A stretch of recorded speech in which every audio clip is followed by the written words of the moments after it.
क्या 6 महीने से चल रही जंग अब खत्म होने वाली है? क्या दुनिया के सबसे खतरनाक तनाव वाले इलाके में अब शांति की उम्मीद दिख रही है?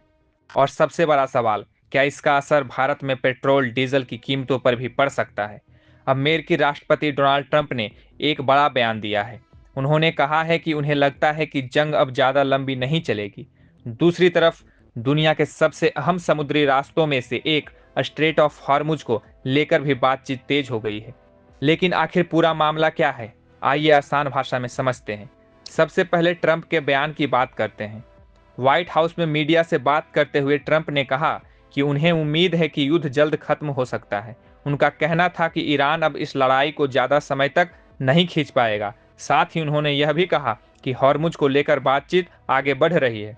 लेकिन यहीं से कहानी शुरू होती है। अब सवाल है कि आखिर स्ट्रेट ऑफ हॉर्मुज इतना महत्वपूर्ण क्यों है? अगर दुनिया का नक्शा देखें तो ईरान और ओमान के बीच एक सकड़ा समुद्री रास्ता है। इसी रास्ते से दुनिया के करीब 20% कच्चे तेल की सप्लाई होती है। यानी अगर यहाँ जहाज रुक जाए या रास्ता बंद हो जाए तो सिर्फ अमेरिका या ईरान नहीं बल्कि भारत, चीन, जापान और यूरोप जैसे देशों पर भी असर पड़ता है। इसी वजह से जब भी हॉर्मुज में तनाव बढ़ता है, दुनिया भर में तेल की कीमतें ऊपर नीचे होने लगती है। अब बात करते हैं उस संभावित समझौते की।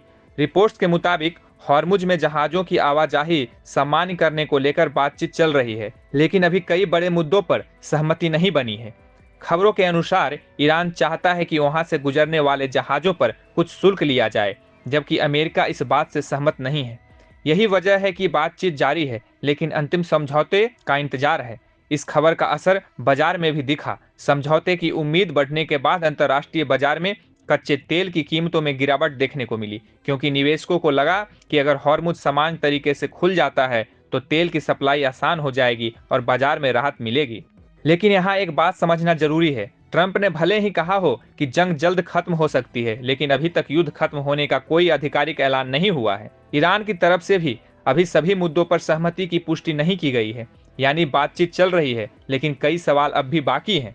अब सवाल है कि भारत को इससे क्या फर्क पड़ता है। भारत अपनी जरूरत का बड़ा हिस्सा कच्चा तेल विदेशों से खरीदता है। अगर हॉर्मुज में तनाव कम होता है और तेल की सप्लाई सामान्य रहती है तो भारत के लिए भी राहत की संभावना बढ़ सकती है। लेकिन अगर बातचीत टूटती है और तनाव फिर बढ़ता है तो इसका असर अंतर्राष्ट्रीय तेल बाजार और भारत की अर्थव्यवस्था पर भी पड़ सकता है। यानी फिलहाल तस्वीर साफ है। एक तरफ ट्रंप कह रहे हैं कि जंग अब ज्यादा लंबी नहीं चलेगी, दूसरी तरफ बातचीत जारी है। लेकिन जब तक दोनों पक्ष किसी अंतिम समझौते पर नहीं पहुंचते, तब तक यह कहना जल्दबाजी होगी कि युद्ध पूरी तरह खत्म होने वाला है। अब पूरी दुनिया की नज़र इसी बात पर है कि क्या आने वाले दिनों में सचमुच शांति समझौता हो जाता है या फिर मध्य पूर्व में तनाव एक बार फिर बढ़ जाता है। अगर आपको यह वीडियो जानकारीपूर्ण लगा हो तो इसे लाइक करें, शेयर करें और ऐसे ही बड़ी अंतर्राष्ट्रीय खबरों को आसान भाषा में समझने के लिए प्रभात खबर के यूट्यूब चैनल को सब्सक्राइब करना ना भूलें। प्रभात खबर .com, विश्वास वही, रफ्तार नहीं।